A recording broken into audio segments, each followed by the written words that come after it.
Everyone, last lecture में हमने conic section के बारे में स्टडी करी थी कि किसी राइट सर्कुलर कोन को सेक्शन प्लेन के द्वारा एक्सिस के रिलेटिव अलग अलग पोजीशन में कट करने पर जो आकृति हमें मिलती है वह कोनिक्स कहलाती है। लास्ट लेक्चर में हमने एलिप्स के बारे में पढ़ा था।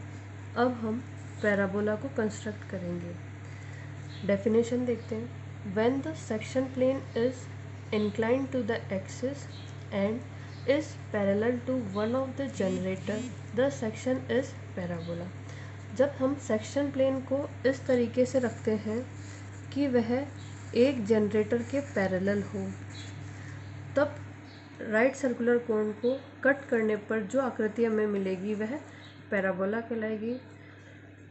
कोनिक के बारे में हम पढ़ चुके हैं कि ये किसी बिंदु का बिंदुपथ है जो प्लेन में इस तरीके से मूव करता है कि जो रेशियो है फिक्स पॉइंट और फिक्स स्ट्रेट लाइन का वह हमेशा कांस्टेंट रहता है। फिक्स पॉइंट हमारा फोकस कहलाएगा और फिक्स लाइन हमारी डायरेक्ट्रिक्स कहलाएगी।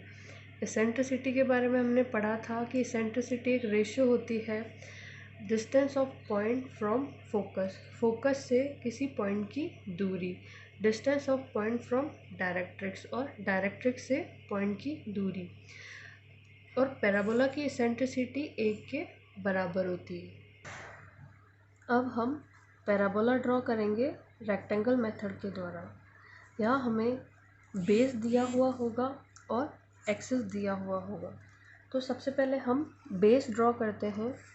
यहाँ ए बी बेस है पैराबोला का तथा ई एफ एक्सिस है। E F. अब हम रेक्टेंगल कंस्ट्रक्ट करेंगे।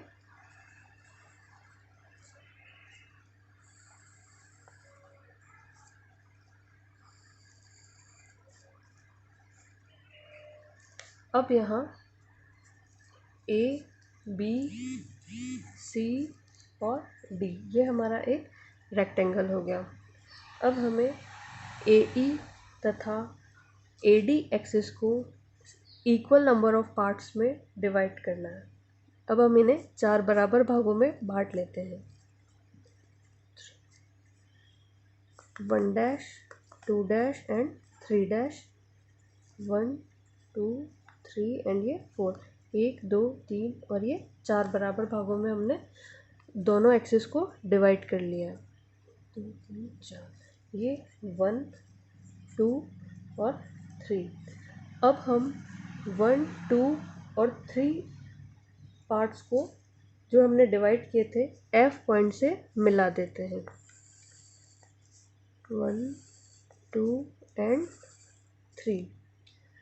अब 1 डैश से AB के परपेंडिकुलर हम एक लाइन ड्रॉ करते हैं जो 1 लाइन को जो F से मिल रही है P1 पॉइंट पे कट करेगी। सेम 2 डैश से एक परपेंडिकुलर ड्रॉ किया इस लाइन पे जो 2 से पास हो रही है जो P2 पॉइंट पे मिलेगी, और 3 डैश से एक परपेंडिकुलर ड्रॉ किया इस लाइन पे, ये P3। अब हमें 3 पॉइंट्स मिले हैं। अब इन्हें मिला देते हैं। ये हमारा हाफ पार्ट ऑफ पैराबोला मिला है। जैसा कि हम जानते हैं कि ये रेक्टेंगल मेथड है और ये एक्सिस के अबाउट सिमेट्रिकल है, तो हम हॉरिजॉन्टल लाइंस ड्रॉ करेंगे और डिवाइडर की सहायता से P1 Y यहाँ से यहाँ तक की दूरी नापकर यहाँ डिवाइडर रखकर इधर पॉइंट मार्क कर देंगे। सेम प्रोसीजर यहाँ और सेम प्रोसीजर यहाँ। P1 P2 P3 ये P4 P5 एंड P6। इस तरीके से हमें P4 P5 and P6 point मिले हैं। अब हम इन्हें मिला देंगे। ये हमारा एक पैराबोला ड्रॉ हो गया रेक्टेंगल मेथड के द्वारा।